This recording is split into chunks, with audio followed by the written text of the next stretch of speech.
ওনার যে ওই এনজিওতে ওনার যে পজিশন ছিল, উনি ডেপুটি সেক্রেটারিদেরকে গিয়ে তেল মারতেন। হ্যাঁ, এখন উনি ডেপুটি সেক্রেটারিদেরকে যে তেল মারতো, এখন সে মিনিস্টারিয়াল লেভেলে, এটা তো দারুণ ব্যাপার। হ্যাঁ, মানে খুবই আনন্দ, খুবই মজা করছেন। কাজে এটাকে উনি প্রলম্বিত করতে চাচ্ছেন, এই জন্য ফালতু কথা বলছেন। এগুলো তার বলা উচিত নয়। এটা তো জনগণকে ঠকিয়ে দিলেন 20%, এটা উনি নিজের পকেটে নিয়ে নিলেন। এই সমস্ত কাণ্ড করা ওনার পক্ষে, তারপরে ওনাকে ট্যাক্স ব্রেক দিয়েছেন বোধহয় 2029, এগুলো কি ওনার করার দরকার ছিল? উনি তো ভীষণ নাম করা লোক, ওনার তো অর্থেরও তো অভাব নেই। উনি বাইরে আসলে পরে উনি যখন বক্তৃতা দেন, ওনাকে কিন্তু অনেক টাকা দেওয়া হয় এই ওনার বক্তৃতার জন্য। কাজে ওনার এগুলোর দরকার কি ছিল? এগুলো করে উনি ওনাকে ইদি আমিন বানিয়ে দিলেন, যে ডক্টর ইউনূস কি এটা জানতেন না উনি কিভাবে এদেরকে উনি মানে এত হাই পজিশনে দিয়েছেন, যেটা আইনত নিষিদ্ধ। তার অর্থ যে মানে যে উনি যে মানে কাজ করছেন, তাতে কিন্তু উনি যে কনস্টিটিউশনে কে রক্ষা করার জন্য ওথ নিলেন বঙ্গভবনে, প্রেসিডেন্ট চুপ্পুর ওখানে, উনি সেটাকে প্রতিদিন কাজে এটা তো করেছেন, এটাও কিন্তু ট্রিজন চার্জ। ওনাকে কিন্তু এই কেসে দিয়ে ওনাকে কিন্তু মৃত্যুদণ্ড দেওয়া যায়। কাজে আমি মনে করি যে ওনার মানে এগুলো সাবধান হওয়া উচিত ছিল। বাংলাদেশের ভেতরে অনেক ভালো লোক আছে, একজনের এবং আজকে রেজওয়ানা যেটা বলেছে, যে রেজওয়ানা বলেছে যে শুধু নির্বাচনের প্রসঙ্গে আর কি, সাংবাদিকরা প্রশ্ন করার পরে, যে শুধুমাত্র নির্বাচন করার জন্যই ওনারা আসে নাই, বিচার সংস্কার এগুলো। এবং সাজ্জিদ আলমও আপনি দেখেছেন নিশ্চয়ই স্ট্যাটাস দিয়েছে যে বিএনপি শুধু নির্বাচন করছে, বিচার বা সংস্কার বা গণহত্যা হয়েছে তাদের বিচারের কথা কেউ বলছে না এত বড় দল হিসেবে। ওনার ব্যাপারে আমি কমেন্ট করার আগে আমি একটা বলবো যে ওই যে পিনাকি ভট্টাচার্য, তার কিন্তু মানে মানে হি ইজ ভেরি স্মার্ট, কথা বলেন দারুণ, আর্টিকুলেট। তার কোন কোন জিনিস আমার কাছে ভালো লাগে, আবার অনেক জিনিস খুবই খারাপ লাগে। কিন্তু পিনাকির একটা কোটেশন আমার মনে পড়েছে, সে কিন্তু বলছে রিজওয়ানা ইজ অন বিউটি কোটা। এটা কিন্তু বারবার সে টিটকারি করেছে যে উনি নাকি দেখতে সুন্দরী। মানে আমি কমেন্ট করব না, আমি ম্যারিড ম্যান, কিন্তু মানে আমি জানি যুক্তরাষ্ট্রের স্ট্যান্ডার্ডে উনি হয়তো 100-র মধ্যে 10 পান কিনা, আমার সন্দেহ রয়েছে। হ্যাঁ, এটা যুক্তরাষ্ট্রের স্ট্যান্ডার্ড, বাংলাদেশ স্ট্যান্ডার্ডে উনি হয়তো সুন্দরী কোটায় উনি ঢুকেছেন, এটা পিনাকির বক্তব্য। কাজে ওনার হিসেবে তো তারা আমরা অন্যদের কথাও বলতে পারি, এখানে উপদেষ্টারা যারা, হ্যাঁ আমরাও কিন্তু অন্যদের কথা এটা বলতে পারি। কিন্তু আমি ওকে জাস্ট মানে আর কি একটা কোট করলাম, যদিও আমি এটাকে সমর্থন করি না। কারণ আজকে সরকারের পক্ষ থেকে উনি শুধু কথা বলেছেন সাংবাদিকদের সাথে, কথা বলেছেন, কিন্তু ওনার কথা, ওনাকে এই ম্যান্ডেট কোথায় উনি পেয়েছেন? এটা কি 3 তারিখে ছিল অগস্টে, 5 তারিখে ছিল? এটা বৈষম্যবিরোধী আন্দোলন, পরবর্তী পর্যায়ে মানে হাসিনাকে পদত্যাগ করতে হবে, এই পর্যন্ত আমরা জানি। এগুলো ওনারা কোথায় পেয়েছেন? বানিয়েছে। এই যে বানানো, হ্যাঁ, এই সমস্ত ফালতু বানানো নিয়ে ওনারা জিনিসটাকে, আমার মনে হয় যে উনি ওয়ান অফ দেম যিনি ওনার টেনিউরটাকে প্রলম্বিত করার চেষ্টা করছেন। কারণ ওনার যে ওই এনজিওতে ওনার যে পজিশন ছিল, উনি ডেপুটি সেক্রেটারিদেরকে গিয়ে তেল মারতেন। হ্যাঁ, এখন উনি ডেপুটি সেক্রেটারিদেরকে যে তেল মারতো, এখন সে মিনিস্টারিয়াল লেভেলে, এটা তো দারুণ ব্যাপার। হ্যাঁ, মানে খুবই আনন্দ, খুবই মজা করছেন। কাজে এটাকে উনি প্রলম্বিত করতে চাচ্ছেন, এই জন্য ফালতু কথা বলছেন।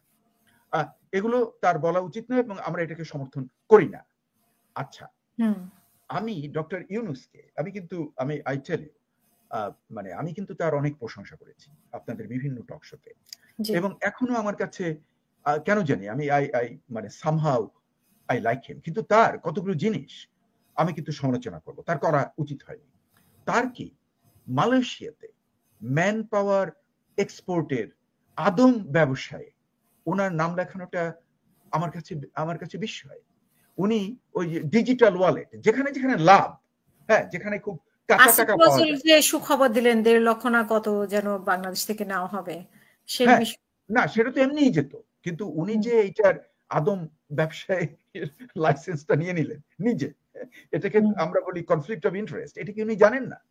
এটা কিন্তু যুক্তরাষ্ট্রে গেলে এই কেসেই উনি জেলে যেতেন, একদম 3 বছর জেল স্ট্রেট ফরওয়ার্ড, তারপরে আরো বাড়ানো যেত।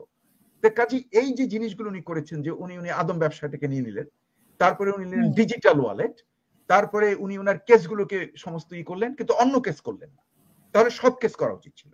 হ্যাঁ, তাহলে আপনি ওনার কেস যদি উনি মাফ করে দেন, তাহলে জামাত, বিএনপি এবং অন্যান্য যাদের নামে, যেমন ধরেন পিনাকি, এদের নামে যে কেস, সেগুলোকেও বাদ দিয়ে দেওয়া উচিত ছিল।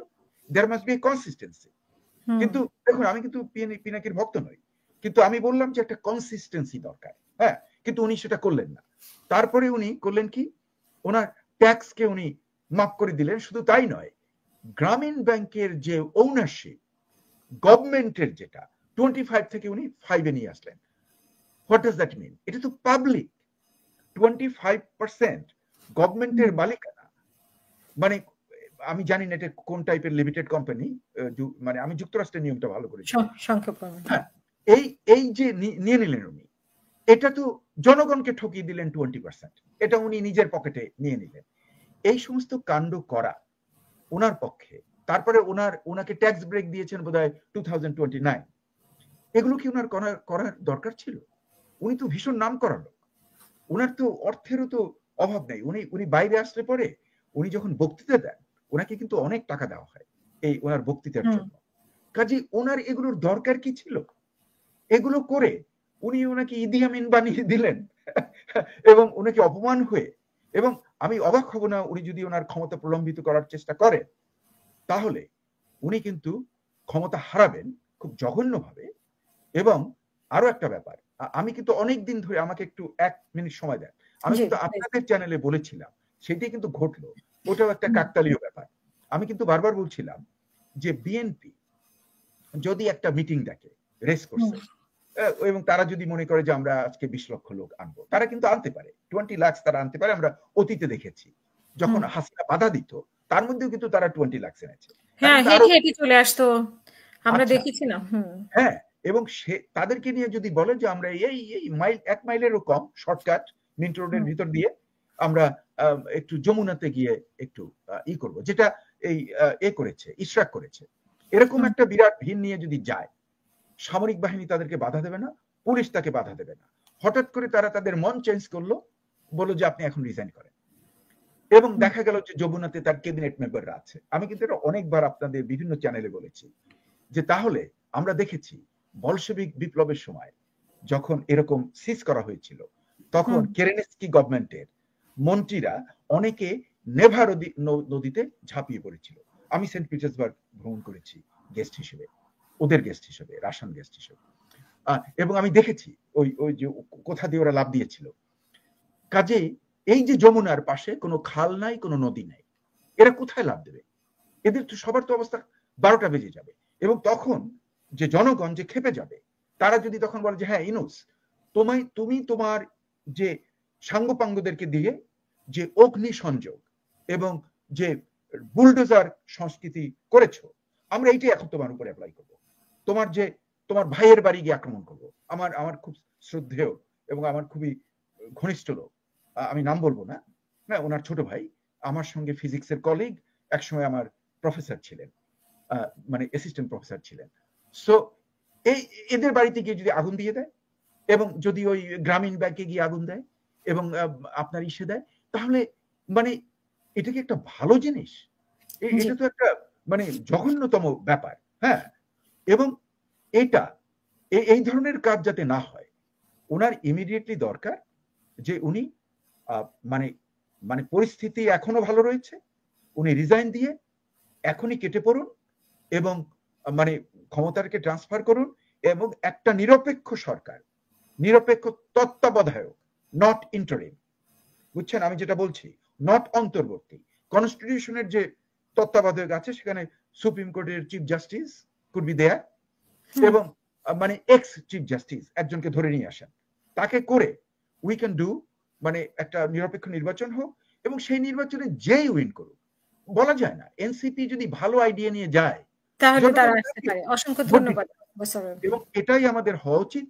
এটা যদি না হয়, তাহলে আমি দেখছি বাংলাদেশের জন্য অশনি সংকেত, এবং এটা কিছুতেই ভালো হবে না। এই বিদেশি লোকদেরকে দিয়ে, যাদেরকে উনি হায়ার করেছেন, উনি যদি মনে করেন যে উনি বিদেশি শক্তিগুলোর সঙ্গে একটু তেল মেরে উনি ওনার মানে ক্ষমতাকে প্রলম্বিত করবেন, সেটা ভালো হবে না।